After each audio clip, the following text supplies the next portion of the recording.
Hey, all, welcome in. My name is Seth. I'm your debonair, handsome host of Everything Money. And we're having a little sit down here, Paul and I, and Don here talking about Snowflake stock. What is Snowflake?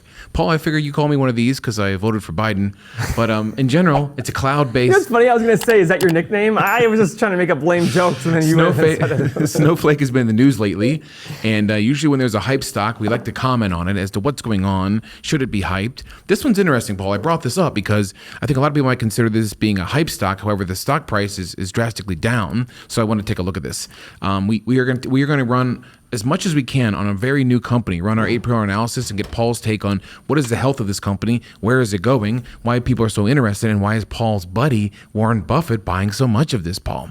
Apparently he must believe in it. This is a California-based company that was founded in 2012, and it went public just in 2020. It was the largest IPO of it at the time in terms of cloud-based well, cloud-based is it's a lot more new than other companies. Yeah, of course. They specialize in data storage and cloud computing, storage, secure data management, and of course their numbers are absurd, Paul. Last fall they announced they made their revenue went up 120%. Their numbers are solid. The customer, they love it. They come back year to year and they spend more money every year, and they're built on top of Amazon Web Services. So I guess they don't have any hardware of their own. They're kind of integrated in. Regardless, the point of this video is you might be hearing a lot about this in the news, on YouTube, and we want to give you let's just pump the brakes here a moment and take a look at the company. Why is Warren Buffett in love with this? Where are they going? And get Paul's thoughts on this. Because that's my whole life, Paul, is I want to get your thoughts on everything from... Well, let's remember that Warren Buffett himself didn't necessarily buy this. Somebody's company may have. Go on. So people have to remember that when they look at Berkshire Hathaway, Warren Buffett has several people who manage money for him, people he trusts. He puts money with them, and they manage the money. He has publicly said sometimes, I don't necessarily agree with some of these moves, but I give people the latitude to do things and manage the money the way they see fit. Now, I want everybody to read more about value investing. If you read more about value investors in general, you'll see that they look at the wealth management and the investment bank. We always think investment bankers and wealth managers are these brilliant investors. Mm-hmm. What do I always say? You say they're not. What do I say they are? They're salespeople. Salespeople, that's right. I'm okay with that, if you understand that. I've had wealth managers say to me, I don't manage money, I'm a salesperson. Great. But when you're a salesperson and think you're something else, there's a problem. You have to remember, investment bankers take companies public. But what they do to take something public is something that not a lot of people understand. All those other YouTube channels talking hype, they don't realize that investment bankers are hype. They go on what's called a road show before a company goes public to drum up a lot of excitement about the company. When Snowflake was first planning on going public, they initially expected to go public for $75 to $85 per share. Mm-hmm. They ended up going public at $120 a share. We saw this with Lucid just last week where they wanted the valuation just instantly doubled overnight. Yes, because when they see a lot of excitement, they go, okay, it's going to be $120. And when it goes public at $120, you might sit there and say, great, I'll buy it at the open. You weren't buying it at $120 though, kids. You were probably buying it at $250. So when people say that Robinhood gives them the ability to fight Wall Street already made their money. How is that? What do you mean? Because what happens in a lot of times is these investment banks are given shares that they get to own as part of their fee, and they get to sell off themselves. So their job is to go hype. This is Wolf of Wall Street. This is Wolf of Wall Street, but in a more legal... Wolf of Wall Street was more of a pump and dump. Like they would buy small companies with small shares, tell their investors to go buy them. This is the next big thing. The stock would skyrocket. They would dump their shares. Their investors would get screwed completely. I see. It's not as... They do a better job of hiding that. I'm not some Wall Street critic in that sense. I am a Wall Street critic. 20 years ago when I was in college, I thought Wall Street was the best thing ever. You have to look at where somebody gets paid and how they get paid to realize where their bias is, right? When we talk about this channel, the one thing I brag about is I don't need this channel. Some people might sit there and say, well then stop being a prick, stop saying that. No, you're going to hear from me exactly what I think because I have 10 businesses upstairs that all generate good income. So I don't need this channel. I'm going to tell you exactly what I feel. And with Wall Street, they're going to tell you what you want to hear so that they get paid. This is a big staple of our channel, and that I don't need this show either, Paul. I have 2 other businesses before we even started this. When I asked you the other day what you made last year, I was like surprised. I'm like, damn, that was pretty good. Oh yeah, I do quite well, and but depends on his mood. Sometimes he calls me going, I'm going broke. I'm like, you're not going broke, Seth. But there are other channels that literally say like, I have to feed my family with this, so I have to do the clickbaity 10x BS thumbnails to get you to click on this because I need the money. And I want to show this chart here to show how Wall Street does not care. Go on. The company went public at 120, but it actually appeared to the markets for the average person at a little over 250. It proceeded to almost 400, and look at that cute little price today. And keep in mind, guys, that price is after another $20 rise today. It was below what it would have been, below what it was when you were able to buy it back in September. Mm-hmm. So I want you to remember this, because for everybody who says that Wall Street cares, why then do we have all these collapses of stocks? Why do so many IPOs? Go look at the history of IPOs and how well they do going 10 years after they IPO. It's not very good. So part of my teaching here is to say, guys, let the IPOs happen. Let them all get the hype. I was offered original IPO shares in Google. I said too expensive. Do I regret that? 1,000,000%. But I was also offered IPO shares in 100 other companies that I also said no to. And I can tell you right now, I don't know if a single one of them is still around today. Mm-hmm. So yes, I might have made 25 times on my Google, but if I invested in all those other IPO shares, I probably would have lost everything. I would have lost more money than I made on Google. But most people would sit there and tell you about only the Google they did and not the other 99 that went. Literally, I told my bankers, just stop offering me IPOs. I'm not taking them. Because I'd rather go wait for a company to establish itself. Snowflake. It is currently valued at $76 billion according to the stock market. What were its record revenue, not profit, revenue in the third quarter of last year? Don, do you remember, was it 160? 160, 159 million. That was 100%, 119% increase. Yeah, that's right, Paul. Let's say they replicate that 4 times over. That's $800 million in revenue for an $80 billion company, 100 times to 1. That is such a huge number, guys. Look at Apple. Apple is not even that bad. So 100 to 1 on revenue. Apple. See, I'm glad you're doing this, Paul, because as a normal person, I can't correlate those two numbers, making 160 million and then being valued. No, not making, bringing in revenue of 160 million. See, even there. And there's a totally different thing between revenue and profit, guys. Their revenue is 160 million. They're selling for 100 times yearly revenue. I took their last quarter that was awesome, replicated it for a year. Let's double it to have fun. It's still selling for 50 times revenue. Look at Apple. Apple is selling for 7 times revenue. Look at that. I look at this going, would I rather have Apple, this established company that is paying a small dividend, buying back shares. Warren Buffett actually loves them. He talks about Apple specifically in his annual letter. Or would I rather have Snowflake, hoping that 80 billion becomes 800 billion? I'm telling you right now, guys, if you buy 10 Snowflakes, I would be surprised if one became an $800 billion company. 10 companies like Snowflake. So 10 companies like Snowflake. This is, Paul, this is why we do the show, is my goal is to play like the unintelligent investor here trying to learn. Are you playing it? But in reality, a company like Snowflake has a market cap of 76 billion, and their revenue is 160 million. In comparison to GM, which we analyzed last week, they have a market cap of 76 billion, and they bring in 122 billion, 1,000 times different. Paul, this is just beyond rational when you compare the two. And you were going to bring up Apple after this, but in revenue here, though, like I said. That was a 1/4 of 160 million. Multiplied by 4, that's 800 million. Okay. Let's double it just for more growth. It's 1.6 billion. I see. It's still almost 100 times more for GM. Now, I'm not sitting there saying that Snowflake couldn't become a $1 trillion company.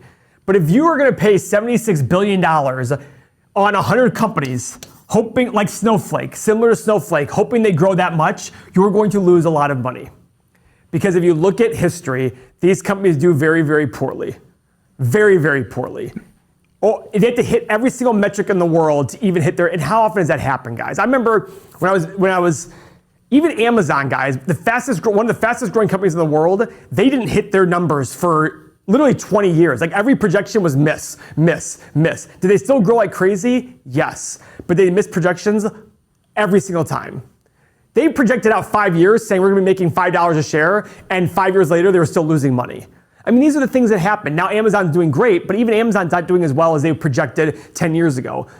It's so hard to guess the future. You have to look at the past. And I look at the past going, boy, this is a lot like the dot-com era, when a company just had an idea and a little bit of revenue, and let's assume it's going to be the biggest company ever. The difference is the average person doesn't look at market cap and realize what they're buying. When we did that video on Tesla versus Berkshire Hathaway, the number of comments I got from people going, oh my God, I did not realize that the company was valued the same as Berkshire Hathaway. I was like, well, yeah. Well, the way you say it, it's right off the playbook of everything that is Snowflake. They had three men that founded it were bigwigs at other tech companies. Yippee! They got $1 billion in funding from their buddies and friends to start this company. Yippee! And you were gonna. So I don't want to possibly compare this to GM because the profit margin for Snowflake is around 70%. I mean, they're just slaying it as opposed to cars or something of that nature. But you were going to bring up Apple, and I cut you off. Okay, so Apple, Snowflake, if Snowflake is 76 billion and its revenue was 1.6 billion, that's a price to sales, because revenue is sales. That's a price. Seth, can you do the numbers for me? Is that 50? It's a little under 50.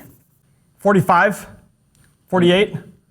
76 divided by 1.6. 48. Yeah, it's 48, Paul. 48 times sales. And remember, this 1.6 billion was assuming their last quarter, which was a record, is repeated for 4 quarters, and I doubled it just for the fun of it. Well, it could grow, Paul. I mean, I doubled it already. Oh, okay, I doubled it. Okay. So I sat there and said, listen, take it, multiply it by 4 quarters, and double it. Okay. It's still selling for 48 times sales. Apple, as a comparison, I'm a very mature company, so you're gonna tell me, Paul, you don't get it. This company has so much growth. Fine. It's selling for 7.2 times sales. Wow, look at that. I mean, it's almost 7 times more. And you're gonna tell me, Paul, this one has so much potential. But guys, you're already paying for the potential. You've already sat there and said, hey, Paul, you have a pretty good swing in baseball. You're in high school. Here's $20 million a year. Why? Because you could be Bryce Harper. You could. Who makes a lot more than $20 million a year. That's what you're doing here. You're paying the high school baseball player or basketball player an NBA contract because they could become an NBA player. Let them get there, guys. Let this become 30 times bigger. And then they're probably worth that number or something else. I don't know what it is. Let them get there. Your job as an investor is to look for opportunities where it's undervalued. Are you going to miss out on the snowflakes that become, I would have missed out on Amazon, but remember about Amazon, guys. Remember Amazon. Yep.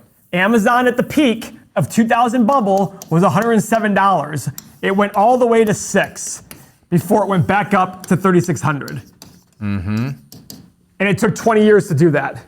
You would have never kept it along this way, trust me. If you think you would have, then you need to quit your job and just focus on investing because you're the most brilliant person ever. And by the way, you would have kept it as it's losing money because at this point, it was still losing money. So I'm sitting there saying, guys, for me, cash is king. Show me the cash flow. Because any sort of investment is the present value of all its future cash flow. And the farther and further out you go, the harder it is to estimate cash flow. So would you rather bet on a company that has cash flow today or a company that has to hit every single thing perfectly to even have cash flow? That's what I'm not saying that's the way Snowflake has to be, but they're ways away from profitability, it appears. So let's just let them be. Let the dust settle. There's still a very high likelihood that Snowflake does something like this. $76 billion market cap down to something else. And when they're profitable, by all means, go buy them. I've always said to people, I will be a big buyer of Amazon someday, and people will be hating on Amazon someday. All it's gonna take is just them to stop growing a ton. That's all it takes, and that will happen. Amazon will be considered a dead company at some point in the next 10 or 15 years. It always happens. And you know what I'll say? But wait, their revenue goes up every year, their profit goes up every year. How can they be dead? This will happen because we always go in cycles. But the pendulum swings from here to here. And right now, we're here. We're in one of the worst markets ever. It'll swing to a point where it's going to be stupid to not own companies. I compare this sometimes with, a lot of this has to do with popularity of these companies, No, too. it's all popularity. Yeah. Stocks are voting machines in the short run, weighing machines in the long run. What that means is Stocks perform based on voting and popularity in the short run. In the long run, it's about earnings and what's behind the company, the weight of the company. Yeah, I see this. I mean, it's a strange comparison, but the idea of social media platforms that just 2 years ago are just the best thing ever made ever. Things like Snapchat and Instagram, and then 18 months later, they're just completely gone off the face of the earth. People Not Instagram and Snapchat, but I get what you're saying. Snapchat though is completely dead. I think they have user growth, don't they? I don't know anybody who uses. I don't know. Not anybody. in comparison to TikTok. I mean, it seems like every few years they come up with something new, and so that's true. Someone might see that statement as Amazon's going to be a dead company. It could be a dead company. Like, you must be nuts. But I mean, listen, there could be a company that comes out that just the somehow does company it of the better. '90s was Dell and Microsoft. Dell and Microsoft. There were groups of people who got together and said, "I became a millionaire from Dell and Microsoft." Yeah. We hear that a lot about Tesla right now. And then all of a sudden, 10 years later, Dell and Microsoft are dead. I mean, you walk into an Apple store versus a Microsoft store in the mall, it's just like, well, yeah. There's nobody there. And guess what? Microsoft still has growing revenue like crazy, growing profit. And guess what? I have a Dell computer. You're running Microsoft products. I don't even like Apple products, Apple computers. I like my iPhone, and that's about it. We're all over the place on this one, but the take is, as I expected for Snowflake, is it's just, you're patiently waiting to see what turns out. There's 10,000 stocks out there, guys. Yeah. Go find the 20 or 30 that literally you can't live without. You sit there and go, oh my God, I am stupid for not owning this company. That's what their job is. And with Everything Money, with our software and our Patreon membership, you can find those 20 or 30 companies, which we have, and we share on our Patreon. We have the 8 pillars. It'll tell you the 8 pillars. It only has one check. And if you'd asked me to guess which one was the one check, I would have said current assets over liabilities. This is Snowflake. But it's going to give you all these financial statements, guys, all included, and all these things. This is the best chart in the world. It just tells you Everything Money for $14 a month currently. 2 months ago, this was $8. Now it's $14, and it's going to $49 at some point here in the next year. Our competitors don't even provide as much, and they're way more money. You decide how serious you are about investing. To me, if you can't spend $14 a month to get 8 pillars, 10 years of financial data, a stock calculator, it'll tell you how much to pay for a stock based on your assumptions, real estate, house flipping calculator, momentum trading, stock screeners, retirement calculator, our awesome Discord community, and you can cancel anytime. It's crazy, guys. Go to patreon.com/everythingmoney, go sign up. Cancel anytime, but trust me when I say you're gonna love it. The Patreons are great. I get emails and texts every single day saying this is the best, and I'm not kidding, this is the best decision I've ever made. I'm like, well, I appreciate that. I don't think that's the case necessarily. Probably, meeting your spouse or having kids is probably better, but I appreciate the analogy. Yeah, click the link below for our Patreon page. It's growing like crazy, and we welcome you in. If you're drawn to this type of thinking and looking at the math of these companies and not following the hype, we implore you to look at our Patreon and join us. We've had a lot of great success stories coming out of that, and it's incredible. And we're giving away 2 Teslas this year. So oh yeah, I forgot about that. Should be incredible. That's our take on Snowflake. Thanks for joining us. Tickle that like button as always. Subscribe. We love you. Thanks for watching.